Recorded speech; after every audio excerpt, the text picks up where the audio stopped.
you, Sean, for your time and for being part of this. I'm trying to call this as an experiment in order to kind of just be better at the industry and have everybody just on board in order to kind of, okay, what we are doing good and proceed doing it, and what we are doing wrong and just stop it, right? So basically that is the point of all these type of recordings, audios, share of all the industry with professionals. And I know that you are a product consultant from Western Canada from the company 475. So at some point I was thinking, okay, 475, 475, 475. So before we get into specifics, can you give me a little bit of an insight about from where 475 is coming? Yeah, this is a great story. So it started off with Flores and Ken in Brooklyn, New York, about 8 years ago. And they started off calling themselves the Passive House Supply, but that's a pretty niche, name. And so in the marketing efforts to expand, they, of course, added the high performance building supply that, attracts more people to the market. But if you know, Passive House, and one of the constraints is you need to get to 15.0 kilowatts per meter squared per year in the heating, demand. Well, once you convert that into imperial, what do you get? 4.75 BTUs per feet squared per year. So, if you're kind of a passive house nerd, you get it. And again, it aligns with kind of our core values. So we're targeting the market to move towards high performance homes and buildings, because we're not just talking about single family. We're talking about any building can be high performance.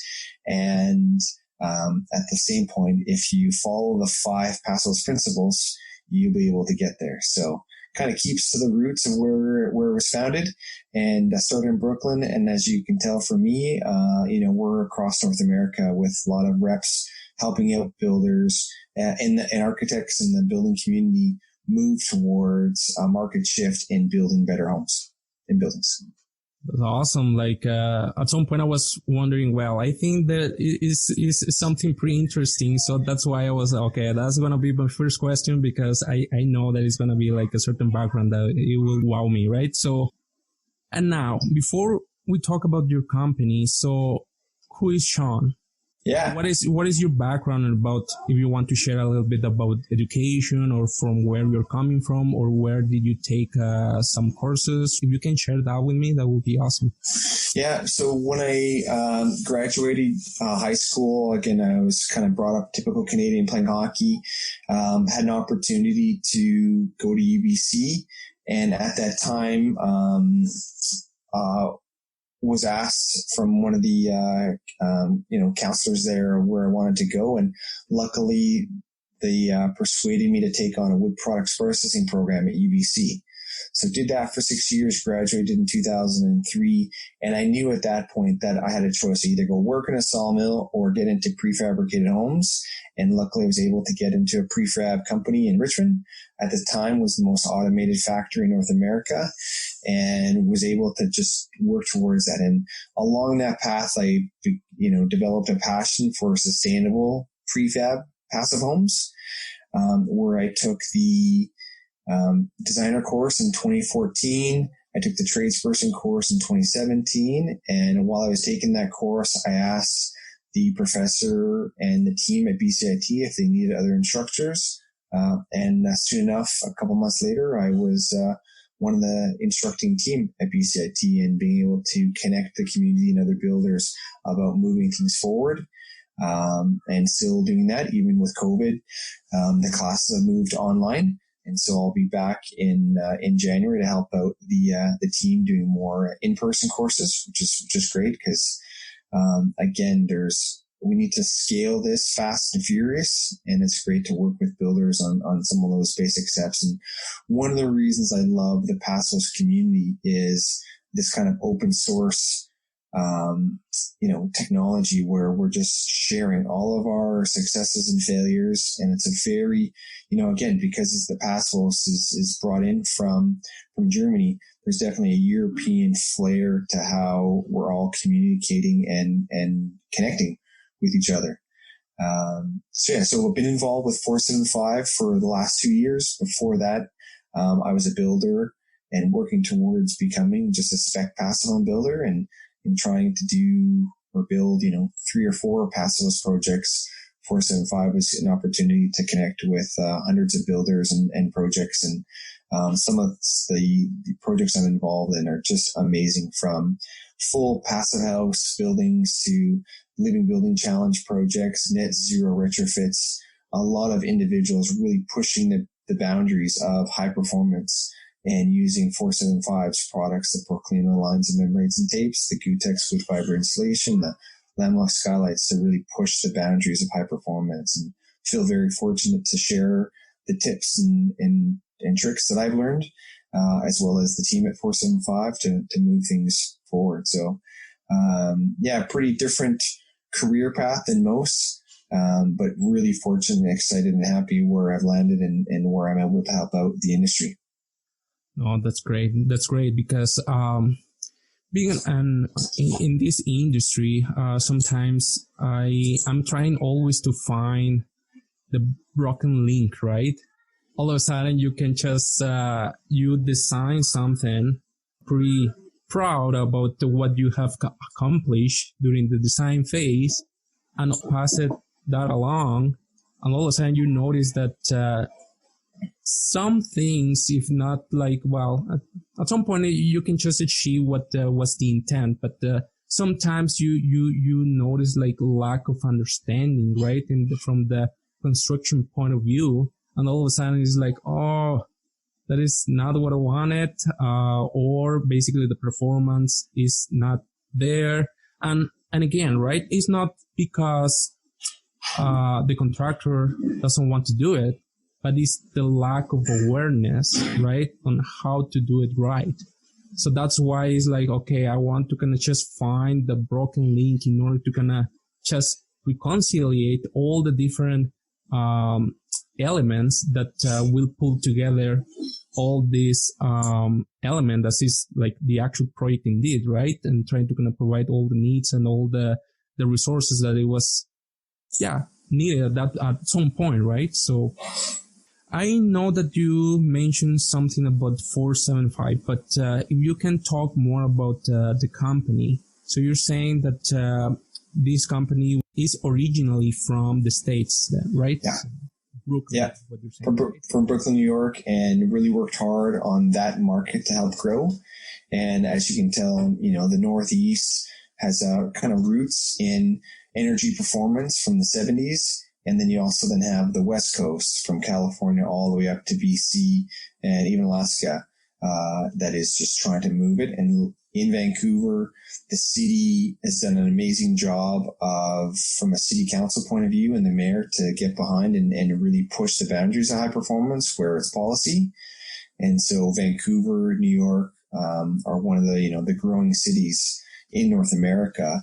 And so that's why you can see the growth here in BC to be pretty substantial. And it's great that, it's now crossed over the Rockies and spilling into not only Alberta and the Rockies and definitely into Manitoba and Saskatchewan as well. And great that, talk about, Passivhaus roots, that 1977 Harold Orr built the Saskatchewan house. And so the Passivhaus has some Canadian roots, and it's pretty exciting to see, to see it finally spread across Canada.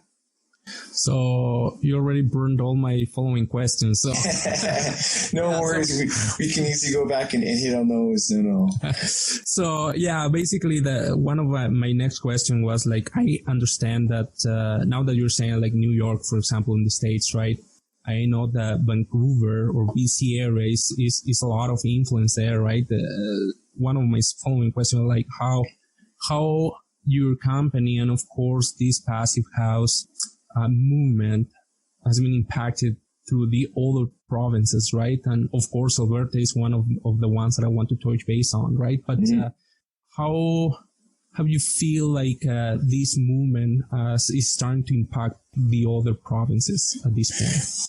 Yeah, I'll first come back to BC, and it's exciting that 10 years ago with the Olympics and what that did, because that brought Austria to Whistler, and with the prefabricated house that they had.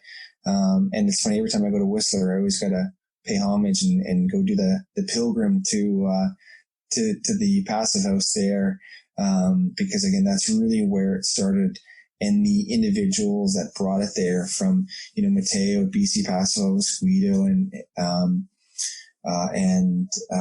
Marcel, there's a few people there that really were the core to getting it spread. And then, Sandra was involved, and with Marcel and Guido to create courses and get a tradesperson course and get a designer's course really started. That's where, kind of the roots are. And then you have policymakers being involved in ensuring that it went and grew. We now have the STEP code. And so by 2032, we'll all be in BC building to, near passive house levels, but still using the passive house principles to get to those marks.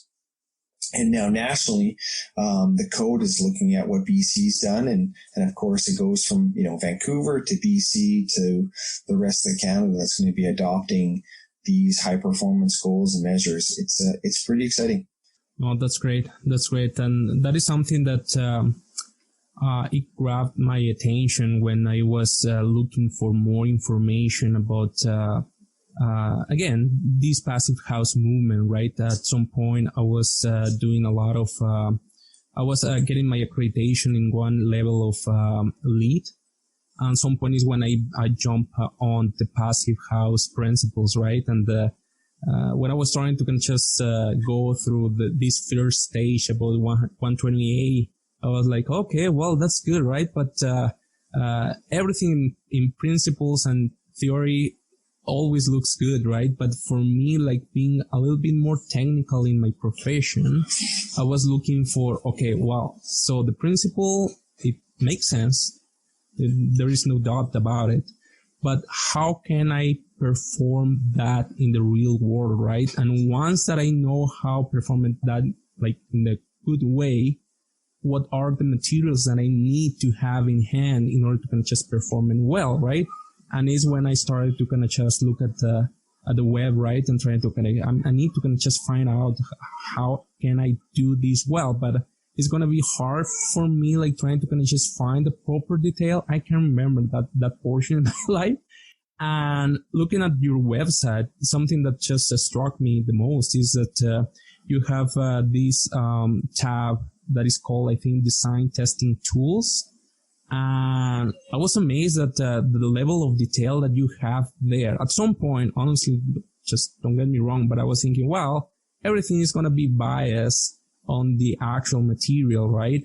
But I was starting to kind of just download all these different tools, which was 2x frames, double stud, masonry retrofit, wood retrofit, I-joist.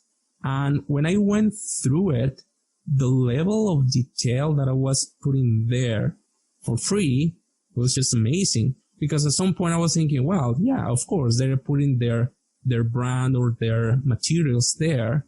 But in order to kind of just supply these air tightness or whatever, I was saying, okay, well, the cog there is the proper location. The membrane there is the proper location. So even though, of course, you are providing your materials there, everything is working together in the proper way in order to just have the proper results. So that was the first approach that I had with your company. It was like, oh man, these guys know what they're doing, right? So can you kind of expand those ideas for me? Yeah, well, what's great is it comes back to the core 475, where it comes back to this market transformation that we want the industry to do to get away from just building code. And code is really the worst thing you can build. And we know we can build better, and it doesn't take a lot of effort to build better. And so in creating the market transformation is about education. And for us, well, to scale it was to give that information out freely. And yes, it is biased that it does showcase our product, but at least it shows people how to make those connections. And when we look at Pascal's principles, and one being, continuous airtightness, we need to figure out how do we get that, your cube, that building, wrapped properly, and how do we connect? And, just to dive into kind of those four main areas we really need to work on is, foundation wall to wall, wall to window, window to roof, and then all of the electrical and plumbing penetrations. And typically, in a regular building, you have, 200 plus potential air leaks in your home. Well, it's pretty quickly to just showcase, depending on the envelope assembly you choose to build, how you can easily, wrap that. And of course, there's a variety of products out there in the marketplace, but it comes down to just how do you apply those products in the appropriate way, with a bit of building science behind it to ensure you're putting them in the right section. And so at least what we're saying is, here's our offering to provide you with a solution that we have used, it's been tried and tested, and that can work for you, to help people get around it. And in the books, they've been scaled up now where there's a lot of 3D drawings. And so for people, when you're trying to look at a detail, the 3D application is really critical, because it's an extra layer of detail that you just sometimes can't think about or can't see in a 2D drawing. And that's offered in those ebooks. Oh, that's great. And again, right, like not only the detail, but the quality of those details are pretty good, right? So there is no area of doubt what needs to come with what, right? So everything is there. And again, right, like whoever is listening these audios, I highly recommend you to can just go on and check it out by yourselves. Go to the website. Not hard to kind of just find it, $475. That's about it, right? So that's a good way to kind of just go and land there. How do you like it so far? Thank you for being with us. If you want to know about the following part, just keep in touch and follow us for the next part of this episode. And please don't forget to leave me a review on whichever platform that you're using to listen in this podcast. Either good or bad. Remember, Mexicans have thicker skin. You won't hurt my feelings, that's for sure. And better yet, if it has some good criticism, so I can learn from it and improve it, that will be even greater. I understand this hasn't been perfect, but it can be better every time. I recognize your time is valuable, and would like you to enjoy this moment with me as well. Also, if you like what you get from this audio, I will recommend you to be the first to share this info with your friends, so maybe they can get something valuable from it as well. Thanks for listening, and let's meet again soon.